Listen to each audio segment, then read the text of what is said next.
Hello guys, welcome back to our channel The Education Zone. আজকে আমরা শিখব এক্সেলে কিভাবে চেক বক্স ব্যবহার করা হয়। ভিডিওটা পুরোটাই দেখো, স্কিপ না করে।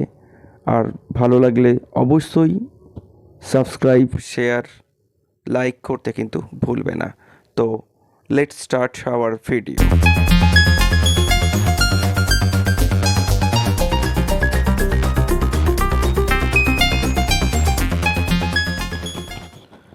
অলরেডি এখানে তোমরা দেখতে পাচ্ছ একটা এক্সেল শিট আমি বানিয়ে রেখেছি, যেখানে দেখো পেমেন্ট স্ট্যাটাস এবং রিমার্কস লেখা আছে। তো যখনই আমি পেমেন্ট স্ট্যাটাস চেকবক্সে ক্লিক রাখছি তখন ওটা শো আপ করছে, দ্যাট ইজ পেড।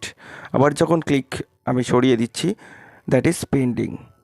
সো বুঝতেই পারছো তোমরা এই চেকবক্স কিভাবে আমি করেছি, সেটাই আজকে আমি তোমাদেরকে দেখাবো।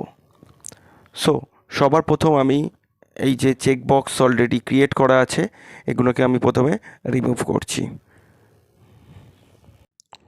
After removing then go to the option developer and then click insert and then choose checkbox. এখানে যদি ডেভেলপার অপশান তোমরা না পাও তাহলে তোমাদের প্রসেস আছে, ফাইলে যাব।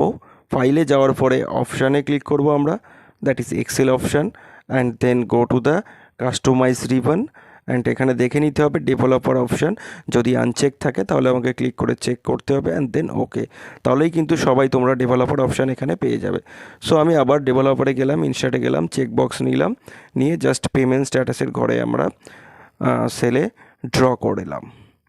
ড্র করার পরে আমরা কি করছি, জাস্ট একটু অ্যাডজাস্ট করে নেব আর ডান দিক চেপেই রাখছি মাঝখানে। সো এবারে চেকবক্স ওয়ানটাকে আমরা ডিলিট দিয়ে টেক্সটটাকে মুছে দেব, শুধুমাত্র চেকবক্সের আইকনটা রাখবো। তারপরে আমরা সেলে ক্লিক করে কি করছি, আচ্ছা আরেকটু চেকবক্সটা আমাকে অ্যাডজাস্ট করে নিতে হবে। জাস্ট সেলে ক্লিক করার জন্য আরেকটু অ্যাডজাস্ট করে নিলাম। এবারে আমরা কি করছি, ড্র্যাগ করে পুরো সেলে আমরা দিয়ে দিলাম চেকবক্সের আইকন। ওকে, তো এবারে কি করছি, রাইট ক্লিক করলাম। রাইট ক্লিক করার পরে আমরা চলে যাব ফরম্যাট কন্ট্রোল। ফরম্যাট কন্ট্রোলে যাওয়ার পরে আমরা সেলে গেলাম, যাওয়ার পরে সেলটাকে নিয়ে নিলাম।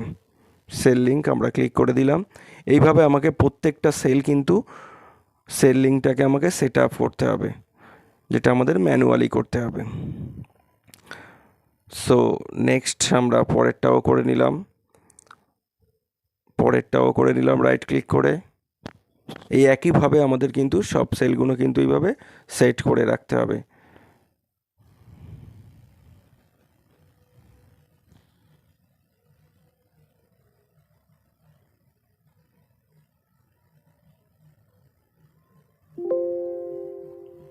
Already done all cell with cell value.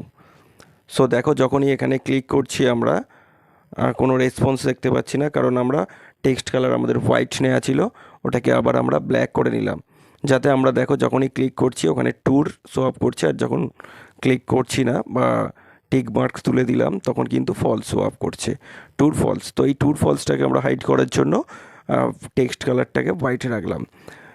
And then type formula equals to if, আগের সেলে ক্লিক করলাম, that's name is G5 equals to true, comma double inverted paid, double inverted, আবার comma double inverted pending, that is formula.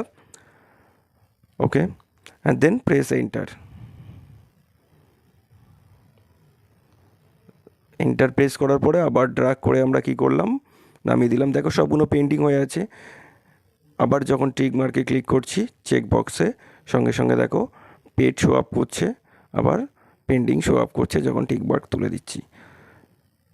তাহলে তোমরা বুঝতেই পারলে কীভাবে আমরা চেকবক্স ইউজ করলাম। সো ভিডিওটা যদি ভালো লেগে থাকে তাহলে আরও একবার বলছি, সাবস্ক্রাইব, শেয়ার, লাইক করতে কিন্তু ভুলবে না। Thank you for watching my video. Thank you.